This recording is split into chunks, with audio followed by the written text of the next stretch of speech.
Black Al. What's up, guys? This is the Gospel According to Mark with a C. He is I, and I am he. Just taking some time to tell you exactly what's on my mind. Hope everybody out there is doing well. As for me, I'm doing fine, and I'm going to keep doing fine as long as we are careful, as long as we respect what's going on out here and we look out for one another. We are all in this together. All right, guys. Listen, without any further ado, I want to jump into the subject matter because it might take a minute, but there's a cautionary tale here, and there have been stories that have been going around about this whole Crayola virus thing, and it's suggesting that black people are getting hit hardest of all. All right, in America, probably around the world, but we're going to focus on America right now. And there are no concrete findings of this, right? Like everyone is, kind of wondering like what the stats are, but as far as I'm concerned, people are dying, you know what I mean? And that's what happens when you have a more human-centric point of view. However, it is relevant and, for obvious reasons, that I do understand these allegations and whether there's anything to them. Now, you might remember probably about a month ago, we had ignoramuses who were coming out saying, hey, black people can't get it, man. We got melanin, man. It protects us from everything, man. You know what I mean? But now, what a difference a month makes, all right? Now, everyone's talking about how black people are getting hit harder, and people are coming out of the woodwork now, talking about how, wake up, man, this is systematic racism right here, man. Wake up. How long, America? How long? All right, we have people who are dying out here. And like I said, the question has been raised, exactly what is going on. All right, now enter one Dr. Kismika Corbett. All right, now she is a brilliant, up-and-coming doctor, professor, researcher for the National Institute of Health.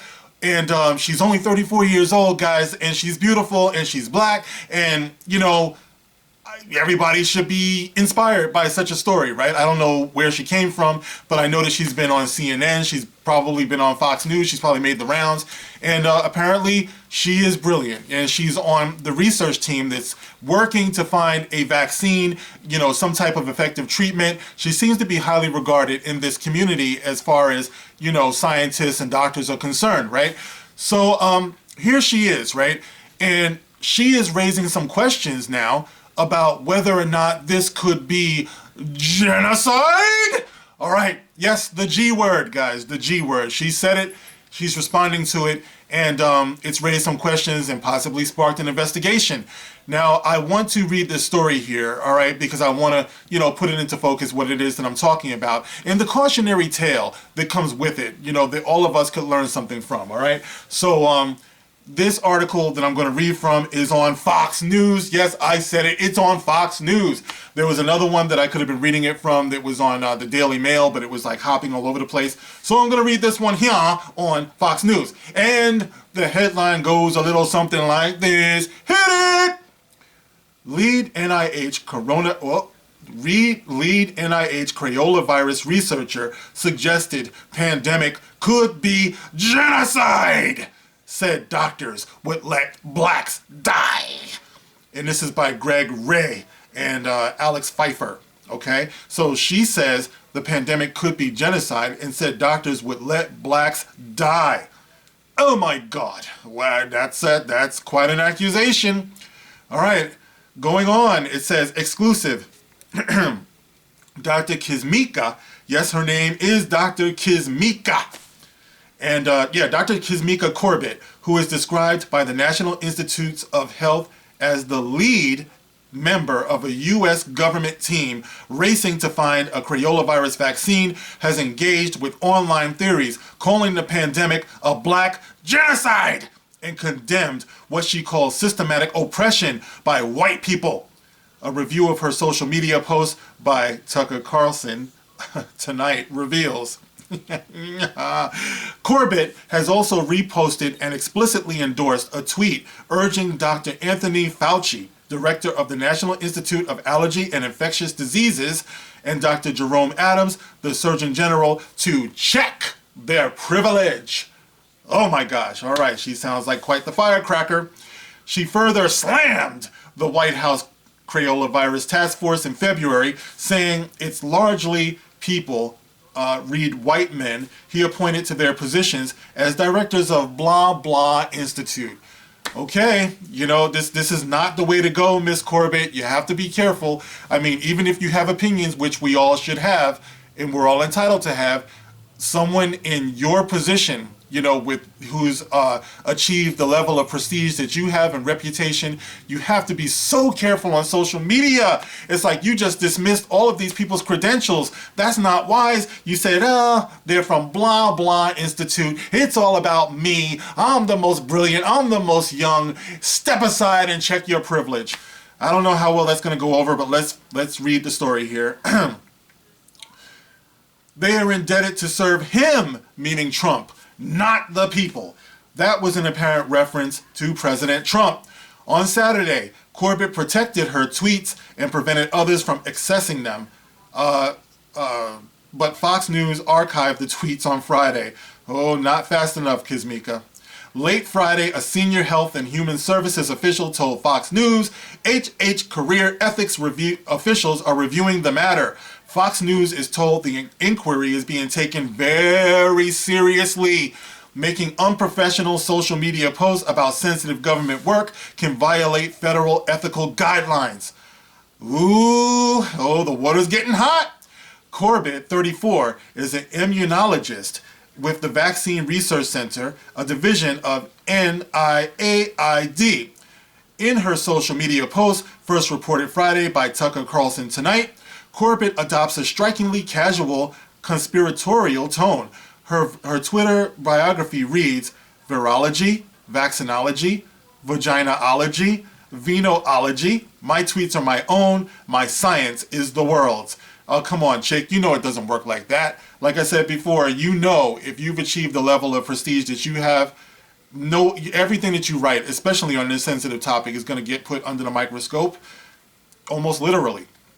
On March 29th, Corbett tweeted out a Bloomberg article about how the poor are dying at higher rates from the Crayola virus. In her tweet, she said that doctors would deliberately choose to deny ventilators to black Americans, leaving them to die instead.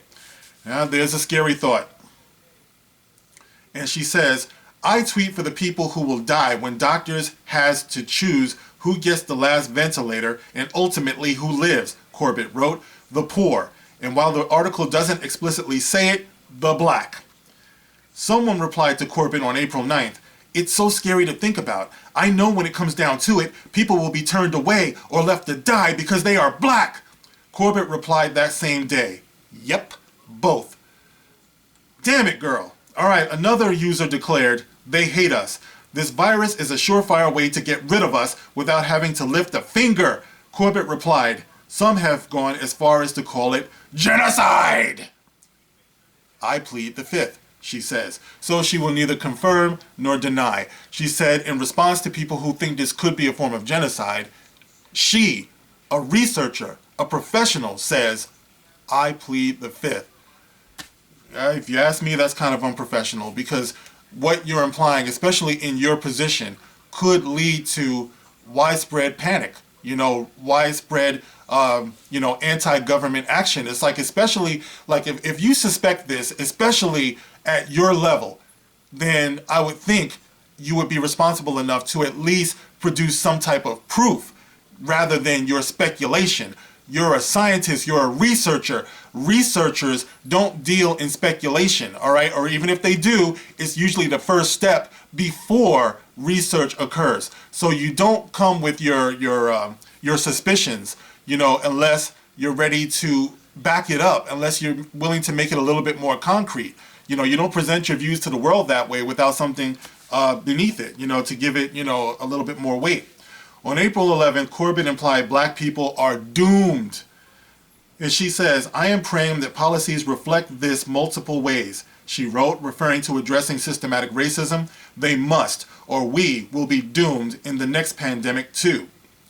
Adams, the Surgeon General, told a press conference last week that black Americans suffer more from obesity, diabetes, and other ailments that increase the risk of death from Crayola virus. After Adams recommended that black Americans avoid cigarettes and alcohol to project their health during the epidemic, Corbett retweeted another user's thread saying the suggestion was offensive because they ignore systematic racism. Well, it's not that they're ignoring it. It's just that it's addressing something else. You know what I mean? Everything can't be about systematic racism. Yeah, systematic racism does exist, but we're not talking about that now. We're talking about giving your immune system a fighting chance by avoiding cigarettes and alcohol, which has been known to weaken your immune system. Right? Right. So why deflect? You know what I mean? That's what I'm talking about. You have tons more education than I do. Why is it that I can see it and you can't? Oh yeah, because old cats like me got common sense, and young people like you just want to dive in and indulge the narration and the narrative of victimhood, and that's dangerous. And never before has it been more on display than it is here. So that thread ended by saying, Dr. Fauci and Dr. Adams, check your privilege. Think critically. Stop spreading harmful fallacies that support white supremacy. Corbett herself commented, pasting this thread here because it's appropriately put. Black people are not dying because of their behaviors. That is just a cop-out to adjust accountability. I think it's just the opposite. I think absolving black people from their accountability means that you don't talk about the things that we can do to protect ourselves. Kismika, Dr. Corbett, why can't you understand that? It's like, if what you're saying were even remotely true, then the first thing we could do to combat that, the very first thing we could do is put out the message that you are responsible for yourself. So you educate your family and you educate your friends. And if you have any community leaders whatsoever, black people love the church, even though the church is no longer congregating, they have online services, then you should start releasing messages about what we can do, especially as somebody who's researched this. All right, you should be the leading voice out there who's telling black people what they can do to strengthen their bodies and immune systems so that they won't be the most affected community of this virus, of this terrible pandemic. But no, you want to free them of that, and you want to continue down this road of saying it's the system's fault. You know what I mean? Which surely it does play a role in this, don't get me wrong. But I'm saying if any of your accusations or suspicions are true, the first thing you want to do is you want to empower the people with education and with knowledge. And the second thing you want to do is shut the fuck up. Yes, I said it. Shut up. All right? Shut up with your suspicions. You're a researcher. You're a scientist. Get to work. We need you more on the front lines than we need you on Facebook or Twitter or Instagram talking about, I plead the fifth. It sounds like you're desperate for attention, if you ask me. It's like what we need are people that we can trust. It's like you're focusing on white people here and they should check their privilege. You know what these white people aren't doing? These white people are not on social media like spreading suspicions that they can't prove. That's what they're doing. So when you now find yourself under investigation, what you're doing is you're compromising and sabotaging your own ability to be able to save your people. If that's what you really think is going on, we could have used you more as a researcher, you know, as a scientist, as a doctor. But no, you wanted to be an online personality, and now you have taken the power out of your own hands to be able to find a cure. Possibly. I don't know, because it seems like you were very well respected in your field. Maybe this will blow over. I don't know. But continuing to do things like this, continuing in this behavior will silence you. Not just on social media. I don't give a shit about that. But it will silence you where we need you the most, which is on the front lines trying to find a cure for all of this. Not just for black people, but for all people. That's what you need to be focused on, because as far as I'm concerned, as far as I can see, a lot of people are out here dying. You might see that black people are dying disproportionately, but like I said, the key to that would first be in education, and then you continue on your path. Not everybody has to be a freedom fighter. Not everybody has to raise their voice, you know, and everything, especially if you truly, truly, truly believe what you're saying, that this could be you know, something that could happen. It's like you move in silence. It's like you do your research. You find a cure. It's like that's what would help more than anything else. You know, and then you would have to address why you're suspicious of your peers.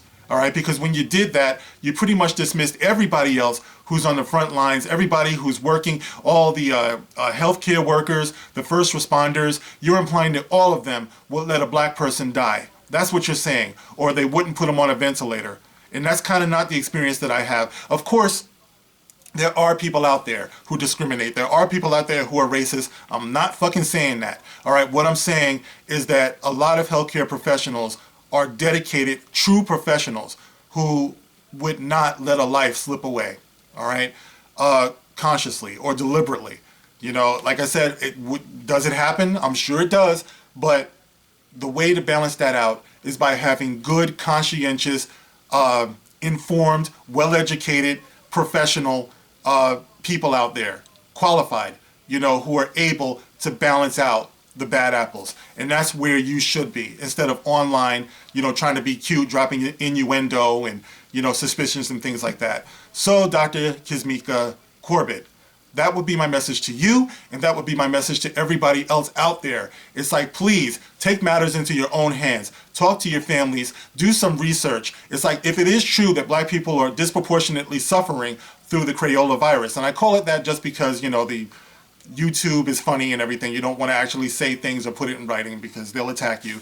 And I've been attacked enough. I swear, if my views drop anymore, you know, with not getting, you know, notifications. But anyway, I digress. You know, what I'm saying, black people, is wash your hands, wash your ass, all right? Educate, you know, your families, your friends. Take a position of empowerment instead of victimhood, all right? Encourage your children to pursue an education in medicine and research. If you're going to balance this out, that's the way it works. It doesn't work by pointing fingers at people, you know, with no basis, with no evidence. It's like, we're supposed to be integrated in the society, so integrate. Stop being on the outside looking in and judging people. Like, take a more proactive approach. It might be too late for you personally, parents, but look to your children and encourage them and show them. What we can learn from the pandemic is that we need more professionals. You know, we need more professionals to work hand in hand with others, because we are truly in this all together. There's no room for the racial lines when it comes to finding a cure. If you find that there's something wrong, or some wrong has been done, or there's some malintent, you can take it from there. I'm not dismissing that, but I'm saying your first responsibility to humanity is to find a cure, to find the treatment. All right, so Dr. Kizzmekia Corbett, I hope somehow you hear my message or somebody else's message reaches you, and that's where we go from there. All right, guys, so what do you think about Dr. Kizzmekia Corbett's accusations? You know, what do you think about the position that she finds herself in? I think that it was unwise for her to go to social media with that, especially with no evidence that was concrete. I think all of us, you know, are, you know, paranoid to a degree. You know, we all are prone to different conspiracy theories and things like that. But the difference between that and what is real depends on the evidence that you bring to the table. So that's how I feel about it. Of course, you can sound off in the comment section and let me know how you feel. And as always, you can like, you can share, you can subscribe. And when you subscribe, please hit the notification bell and hit all, so you get all notifications for when I drop my videos. I am on Twitter, all right? So you can see the link to my Twitter page in the pinned comment in the comment section, as well as a PayPal if you would choose to help me out. Sorry for going so long, guys, but I'm going to wrap it up now. That's it. I will see you on the next one. This is the Gospel According to Mark with a C. Rock on.